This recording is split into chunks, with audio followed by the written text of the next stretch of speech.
कृष्णा आणि कोयनेच्या पवित्र प्रतिसंगमावर श्री क्षेत्र पावकेश्वर या मंदिरामध्ये मी आलेलो आहे आणि खरं तर या श्री पावकेश्वर मंदिराचं महत्त्व खूप मोठं आहे. ग्रामस्थ माझ्यासोबत आहेत. दादा, पावकेश्वर मंदिर काय वैशिष्ट्य? हे पावकेश्वर मंदिर प्राचीन 12व्या शतकातलं आहे. हे आतलं तर बांधकाम 12व्या शतकातलं आहे.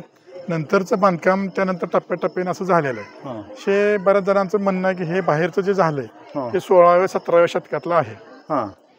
आपल्या पावकेश्वर मंदिराचं वैशिष्ट्य म्हणजे असं आहे की तो पिंड, आपली प्रत्येकाची पिंड एकाच शेळीमध्ये असते. अच्छा. प्रत्येक पिंड तुम्ही बघा एकाच शेळीमध्ये असतो. मधला लिंग वगैरे ते असतं ना, ते तर आपल्या पावकेश्वरचं लिंग जे आहे ते शाळीग्राम मध्ये आहे. म्हणजे साधारण हे पशुपतीनाथ म्हणजे नेपाळ काठमांडूला जे मिळतं ना त्याच्यामधलं ते आहे वेगळं.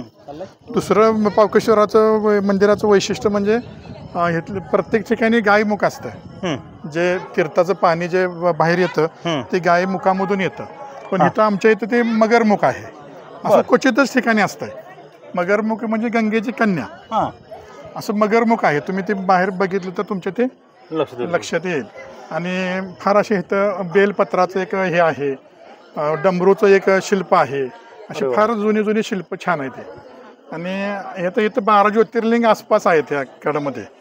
पावकेश्वर असेल, रत्नेश्वर, हटकेश्वर, अनंतेश्वर, कमलेश्वर, गोळेश्वर असे 12 ज्योतिर्लिंग इथं आहेत.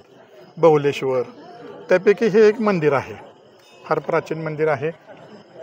आता हे जीर्णोद्धार बी होत आहे.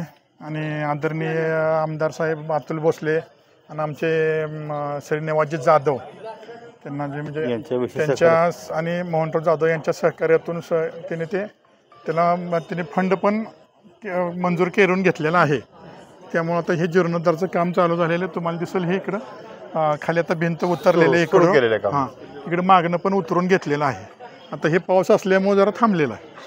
खरं तर श्री पावकेश्वर अशा पवित्र मंदिरामध्ये आज मोठ्या प्रमाणात या ठिकाणी पहिला श्रावणी सोमवारची गर्दी केलेली आहे. आणि आता जीर्णोद्धारसुद्धा आमदार डॉक्टर अतुल भोसले यांच्या माध्यमातून मोठ्या प्रमाणात या ठिकाणी हे भव्य आणि दिव्य मंदिर या ठिकाणी 10 कोटी मंजूर केलेले. 10 कोटी रुपये साधारणतः या मंदिरासाठी मंजूर केलेले आहेत आणि कामाला सुद्धा सुरुवात झालेली आहे. विकास भोसले, यशवंत नगरी, कराड.